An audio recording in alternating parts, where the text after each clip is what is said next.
What I was going to do to start with, slightly wildcard idea, to put the horizon on with this torn piece of map of Ireland. I miss my home. Well, you know, to be honest, I wasn't actually feeling sentimental there. I'm just looking for attention.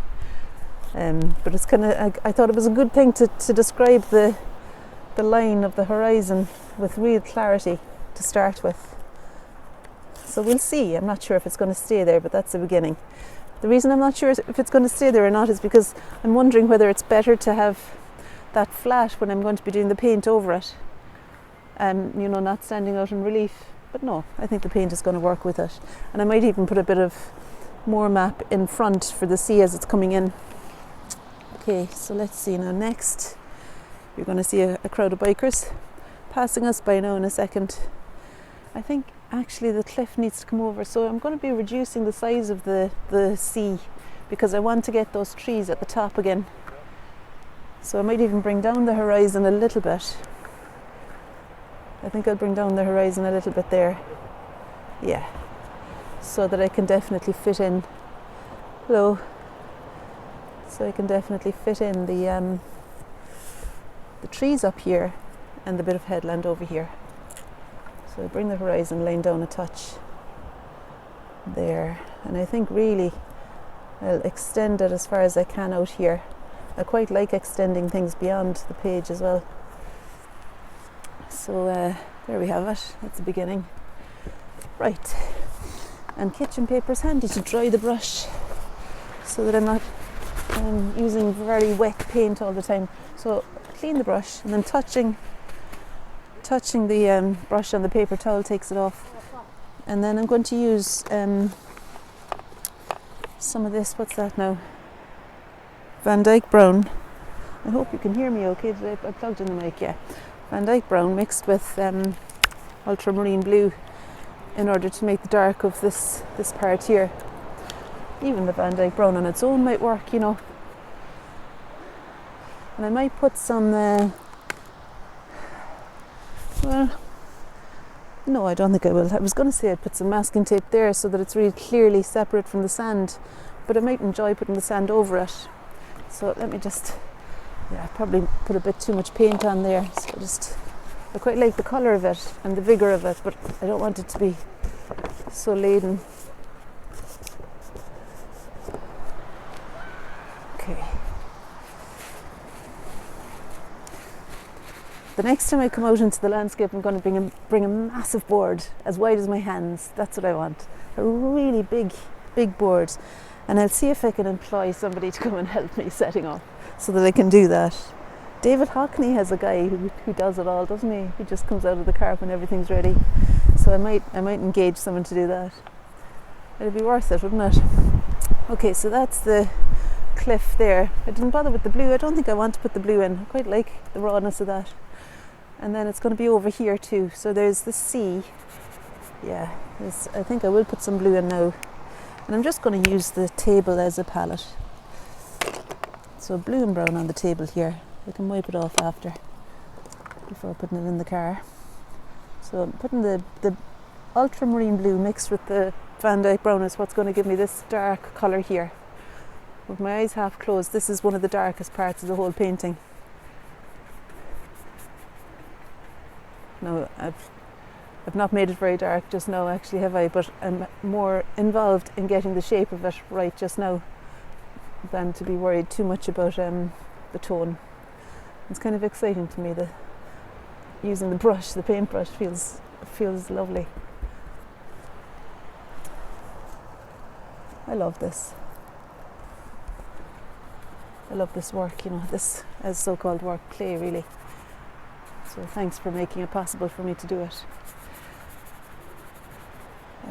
Okay, you know, there's a place in Ireland called Keelrallig that does it's an art retreat in famine cottages down in the west I think it's West Cork, and they've renovated these famine cottages by the sea for artists to use. And I've often thought, I've even applied a couple of times and almost gone, and then didn't on an art retreat there. And I feel like I would love it, because working by the coast is just so satisfying.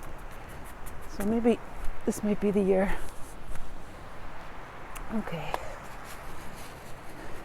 And then I'm just going to use the paper towel and a bit of sap green there for the vegetation at the front. And I've got my little thingy that did the trees in the last one. It's not really working out there.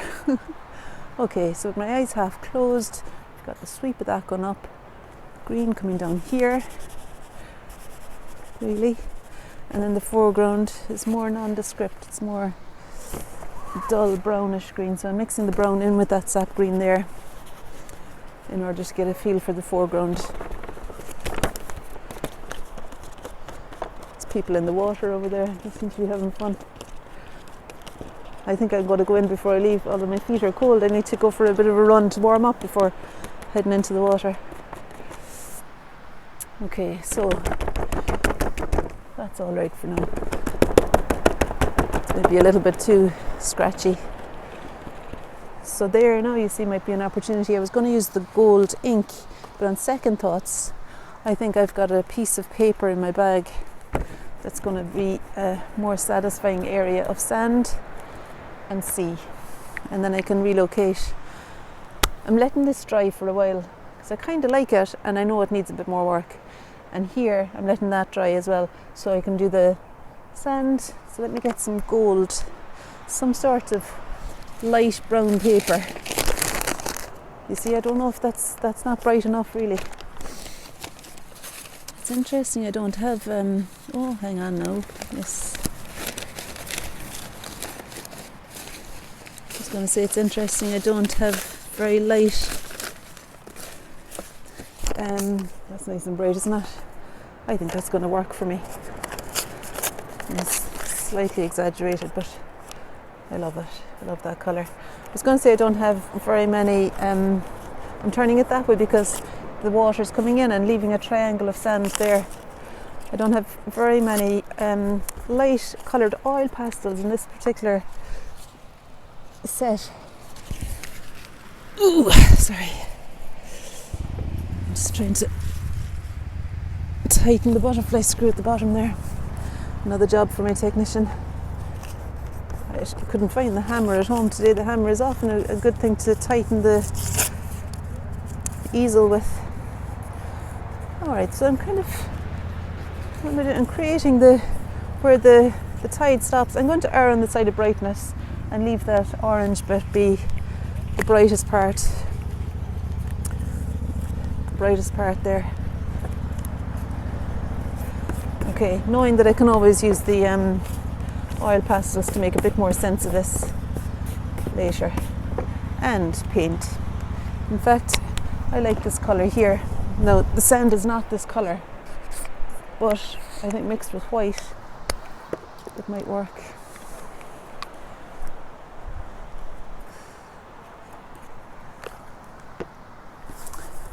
With my eyes half closed, I think the sand here is going to be, it's not that colour as well. It's not white enough. My hands are white enough. Let's see. Gosh, I'm shaking you there, sorry. Okay, so what I'm going to do now is get the kitchen paper. I have got rags too, which might be good to use. Oh, and the chalk pastels might be the business. Look at these. Claire, I love you. You gave me these chalk pastels and the oil pastels. Claire is doing the landscape course that I'm recording this for.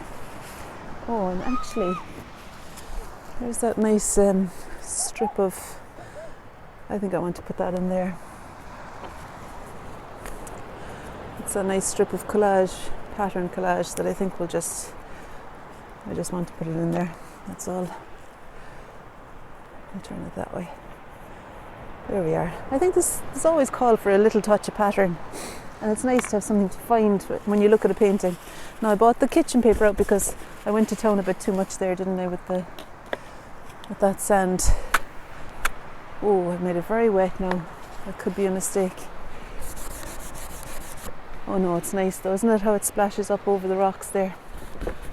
Right, so I put water on it because I was thinking of lifting off some? I think I was. I don't like what it's doing when I swirl it around. So what if I just print it off to get most of the bulk of the paint off? And the pattern on the towel is kind of close-ish to the pattern of footprints in the sand, I think.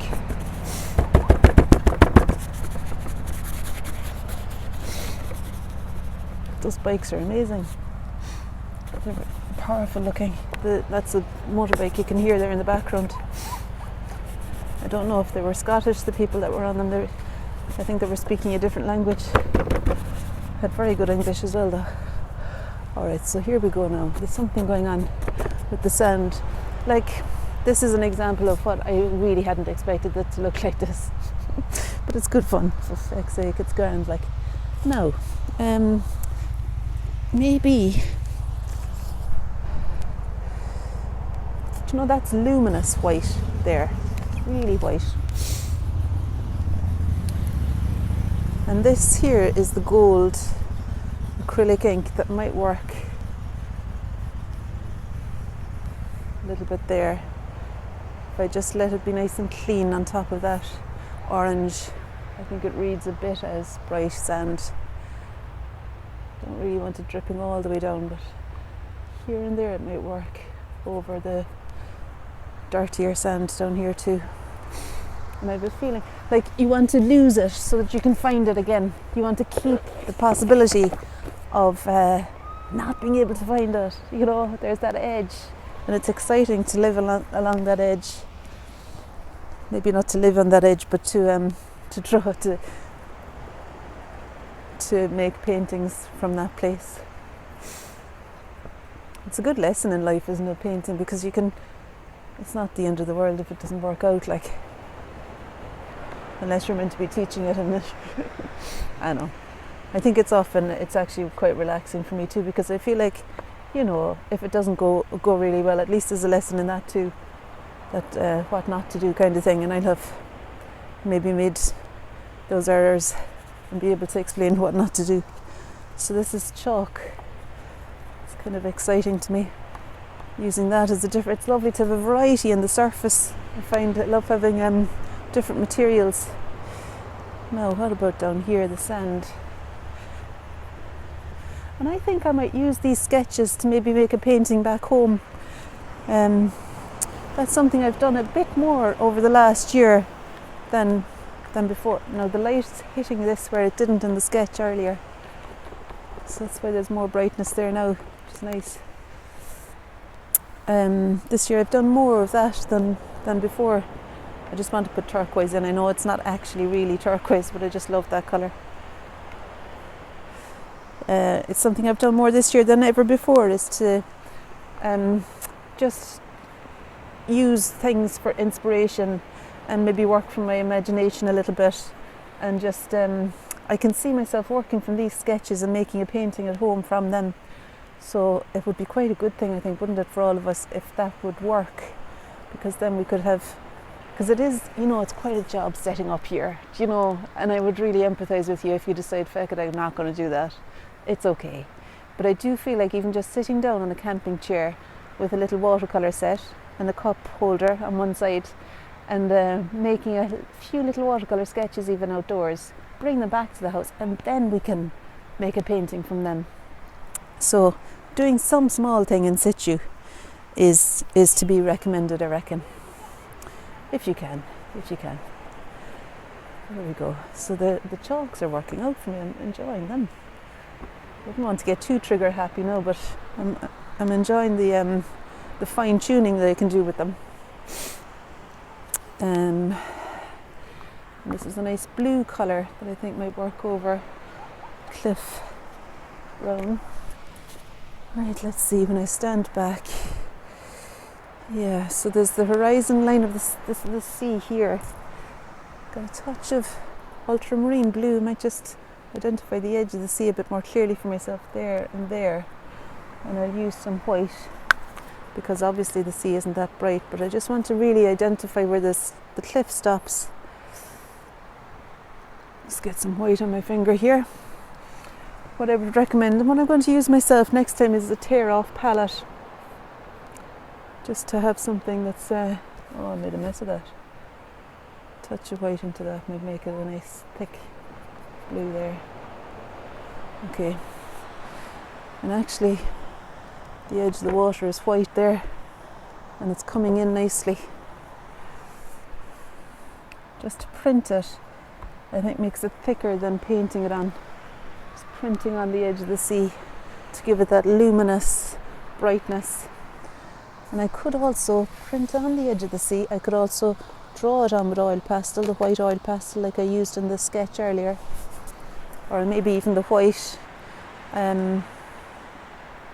maybe even some white chalk.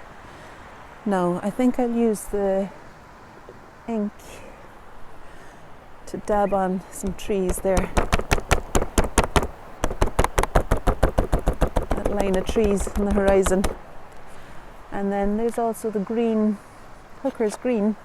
I think that's what's on this. Let's see if there's enough on there to do a little bit of the top, the green on the top of the cliff and along by the edge.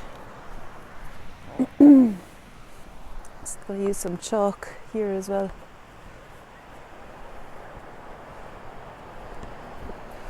Oh, there's some nice greys in the chalk that might work for the sand too, as the sand meets the land. As the sand meets the land. There we are. That's all you need, isn't it? Me to burst into song. And there's a little bit of that sandy colour over there too, catching the light. This is lovely, and with oil paint I'm going to move on to maybe, well, at least acrylic more thickly, and maybe to begin and end a painting in acrylic. And that's quite a nice thing, to find flashes of bright colour with thicker acrylic. Now this is white chalk to carry on identifying the edge of the sea as it meets the golden sand. And maybe too I could use it here.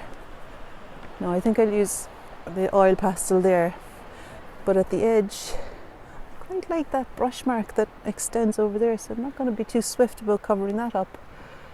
And even maybe when I stand back I might feel that I'm almost done here. I like stopping when there's a bit of economy still there. It's great, isn't it, to be able to just, if you can find a way to select only what's important. I think it's lovely then, because you end up feeling energized yourself still. You've not kind of exhausted yourself by relentlessly chasing things in a detailed way, but you've managed to enliven yourself with the response to what's there and keep the essence of the place without nailing it too firmly. So that's what I'm discovering today. The joy of that.